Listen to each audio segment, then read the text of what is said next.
Hello, I'm Amy, a 37-year-old woman who's been navigating a whirlwind of changes over the past few months. It's been a period of learning, growth, and adapting to new realities. This chapter of my life began with a string of challenges, mostly centered around my husband, Daniel. However, amidst the chaos, I was fortunate to have someone truly kind step in, like a guardian angel at the perfect moment, offering me support when I needed it most. But before I dive into the heart of it all, let me introduce a key figure in my life, my younger sister, Hannah. She's 5 years younger than me and undeniably beautiful. Growing up, our relationship was complicated. I was the bookish one, while Hannah was the social butterfly, always the center of attention. It led to constant friction between us, partly fueled by jealousy, I think. Despite our mom's efforts to keep the peace, our sibling rivalry was a persistent theme. Things didn't really improve until I went off to college, and as we both matured, we found some common ground. We never became particularly close, but we reached a place of peaceful coexistence, which was enough for me. Then there's Daniel, my ex-husband. We met at work and hit it off right away. After 2 years of dating, we decided to get married. We both worked hard, and together, we were able to buy our first home. Although I was the primary breadwinner and the mortgage was in my name, it still felt like a shared accomplishment. A couple of years into our marriage, Daniel brought up the idea of starting a family. He painted this picture of a warm, happy life with kids. I had my reservations, but he was persistent, and eventually, I came around to the idea. Soon, we were blessed with our son, and 2 years later, our daughter followed. In the beginning, Daniel was an engaged and hands-on father, but over time, his enthusiasm waned. Before I realized it, the full weight of running our household and caring for our children had shifted onto me. The support Daniel once promised seemed to fade, leaving me to manage everything on my own. When Daniel received a major promotion and his salary surpassed mine, I made the difficult decision to leave my job. It wasn't an easy choice, and although I resisted for a while, I eventually gave in, deciding it wasn't worth the battle. To fill the emptiness and keep myself busy, I discovered a love for hosting dinner parties. My guests often included my mom, my sister, who lived nearby, and sometimes my mother-in-law, Alexis, when she came to visit. Slowly, I found contentment in this new phase of life, relishing the extra time with my family and feeling at peace with where things stood between Daniel and me. Our relationship had its challenges, especially after the traumatic birth of our second child, an experience that nearly cost me my life. It took a toll on us, but I didn't fully grasp the depth of our issues until one day, while cleaning, I found a pair of unfamiliar panties. The discovery shattered me, filling me with doubts about my worth as a partner. Even though it had been over a year since the birth, and I had been working through the emotional aftermath in therapy, finding those panties made it painfully clear that my struggles and efforts had gone unnoticed by Daniel. Betrayal and anger quickly replaced my shock, and I became determined to uncover the truth behind his infidelity. My first move was to confront Daniel with a picture of the underwear, demanding answers.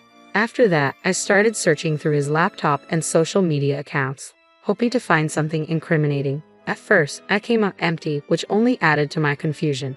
Desperate for clarity, I meticulously combed through every message, even though I thought it would be futile. I knew all of his contacts. The idea that someone close to me could betray me felt absurd, until I noticed my sister's name appearing repeatedly. At first, I dismissed it, unable to fathom her involvement in anything inappropriate. However, as I delved deeper into their conversations, my world came crashing down. The messages were filled with intimate photos, loving exchanges, and plans for Daniel to leave me. The realization hit me like a freight train, leaving me reeling from the staggering depth of their betrayal. Discovering my sister's involvement in such a shocking betrayal was a bitter pill to swallow. Despite our tumultuous history, I never imagined she would cross such a line. My initial reaction was visceral. I was so disgusted by the revelation that I felt physically ill. When I tried to reach Daniel but got no response, I turned to Hannah, desperate for some explanation.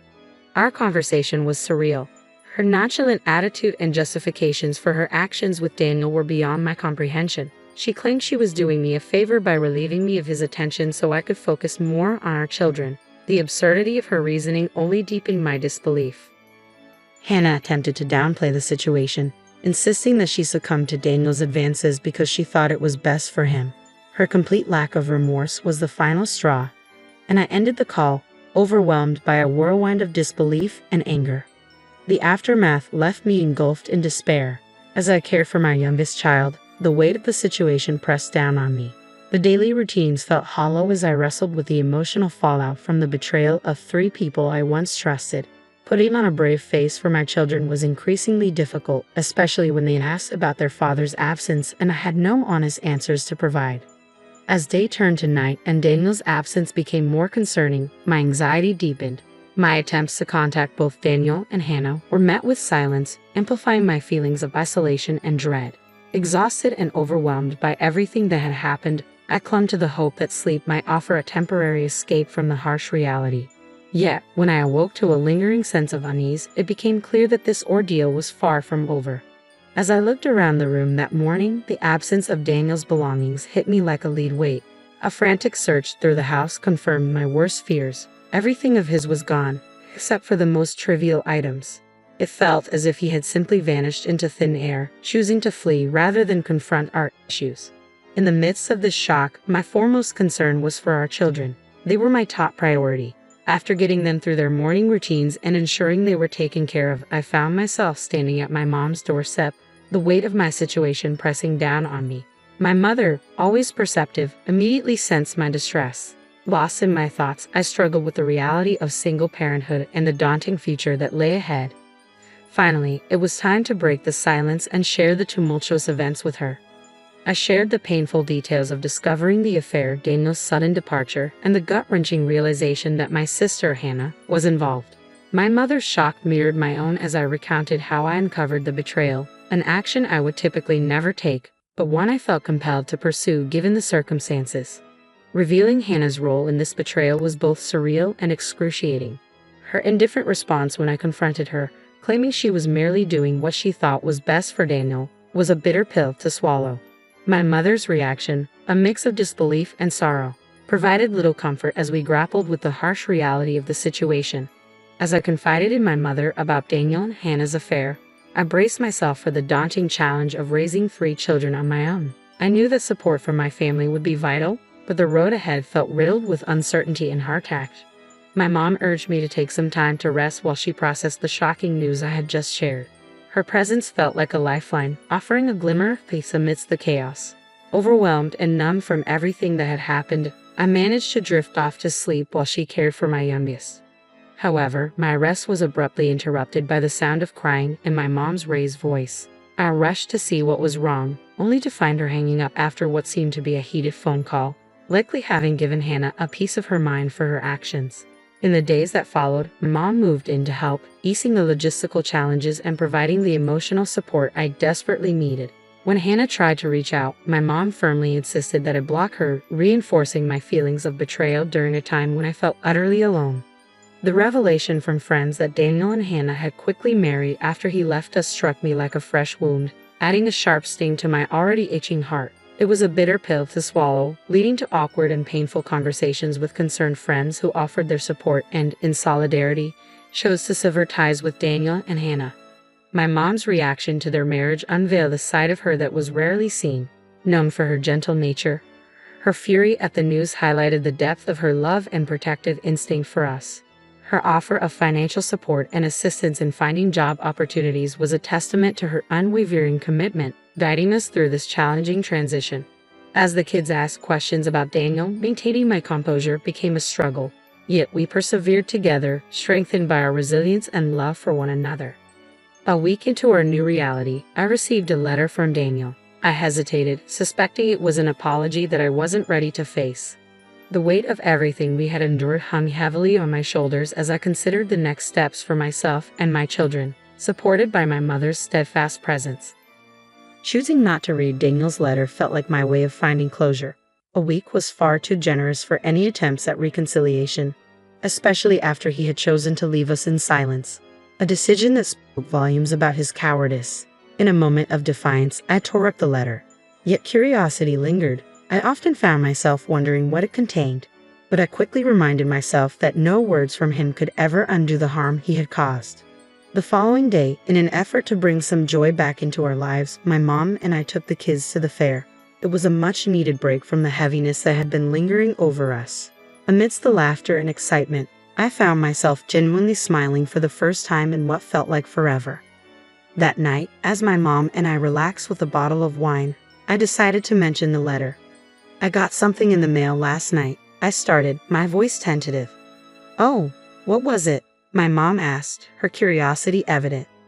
"A letter from Daniel," I confessed. "And what did it say?" she asked, leaning closer. "I have no idea," I admitted. "You didn't open it," she replied, taken aback. "No, I couldn't face any of his excuses, so I just burned it," I explained, a mix of defiance and regret bubbling inside me. My mom paused, her expression serious. "Amy, what if it was something important, like official divorce papers?" I brushed off her concern. The envelope hadn't seemed official at all. "I'm sure it was nothing like that." "Okay, if you're certain. But what do you think he might have said?"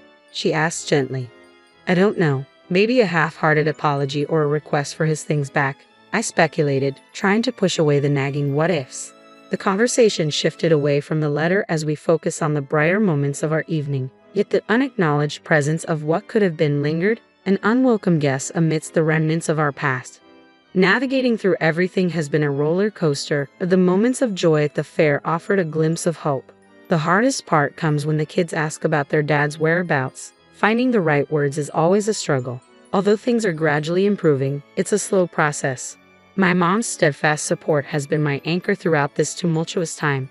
During our conversation, she shared her intentions to disown Hannah, vowing that her support and inheritance would be dedicated solely to me and my children.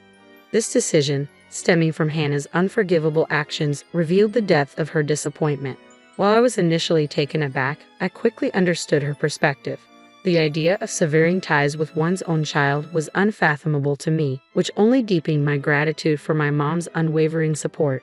Just as we were starting to settle into our new normal, an unexpected visit threw me off balance. With my mom at work and no one scheduled to stop by, I was taken aback by the sight of two men in black suits standing at my door. When they introduced themselves as lawyers, a mix of curiosity and anxiety washed over me, leaving me to wonder what news they brought. I was utterly speechless when they handed me a check for an astonishing $520,000, convinced there had to be some kind of mistake. However, the lawyers assured me there was no error and urged me to read the accompanying note. As I opened it, the message began with a heartfelt "Thank you for saving me." My confusion deepened as I continued reading, only to realize that this unexpected windfall came from Alexis, my mother-in-law. Alexis's letter unfolded a story of unexpected visits and thwarted attempts to enter due to changed locks, ultimately leading to some shocking revelations. She had sensed that something was off with Daniel's behavior, prompting him to confess his actions. In her letter, she expressed disappointment in her son while extending compassion towards me and her grandchildren. She shared her decision to redirect her entire inheritance to us, a gesture of gratitude and an effort to make amends for the wrongs her son had caused. The lawyers then delivered the devastating news. Alexis was terminally ill and had passed away just a day earlier. Her final wishes were clear. She wanted to ensure that I and her grandchildren were well cared for through the inheritance. The weight of her death and her final act of kindness brought tears to my eyes. Alexis had always been a pillar of integrity and support in my life. Despite Daniel's fear of her, I had always found comfort in her presence. Her last gesture highlighted her unwavering commitment to doing what was right, ensuring that her support would continue to resonate even after she was gone. Alexis's legacy extended far beyond her material possessions. It resided in the love and protection she had shown us, marking the conclusion of a significant chapter in our lives. When Daniel called, I had an inkling of where our conversation was headed, yet I decided to engage out of a sense of morbid curiosity. "What did you do?" he demanded, his tone sharp. His vague wording prompted me to ask for clarification, leading him to express frustration over my absence on a particular day, a day he claimed he had mentioned in a letter instructing me to keep up a facade of normalcy for his mother's visit. "Oh, was that what the letter was about?" I replied, revealing that I had burned it without reading it. Daniel's outrage was immediate and intense. He accused me of sabotaging his potential inheritance, labeling me as selfish. The irony of his accusation wasn't lost on me, considering he had abandoned his family for his own benefit. I countered his claims by emphasizing his abandonment and pointed out that his mother's decision was a reflection of her true understanding of what was best for her grandchildren and me. With that, I ended the call, firmly instructing him never to contact us again. I quickly moved forward with the divorce proceedings and secured full custody of our children. Daniel's attempts to contest Alexis's decision regarding her inheritance were in vain. Her will clearly favored me, regardless of his and Hannah's manipulative efforts to persuade me to give it up. I stood firm in my refusal. The financial security from Alexis's generosity significantly changed our lives. I set aside a substantial amount for my children's future education and made wise investments. This newfound wealth allowed my mom to retire comfortably, and it opened the door for me to pursue a new career path. My children have gradually started to adjust to their father's absence, and I am ready to share the complete story with them when they're old enough to understand. While the ordeal has left its scars, the support from my loved ones and our newfound financial stability have been essential in navigating the aftermath. As we begin to rebuild our lives, I firmly believe that the only way to move is forward, with hope and resilience lighting our path.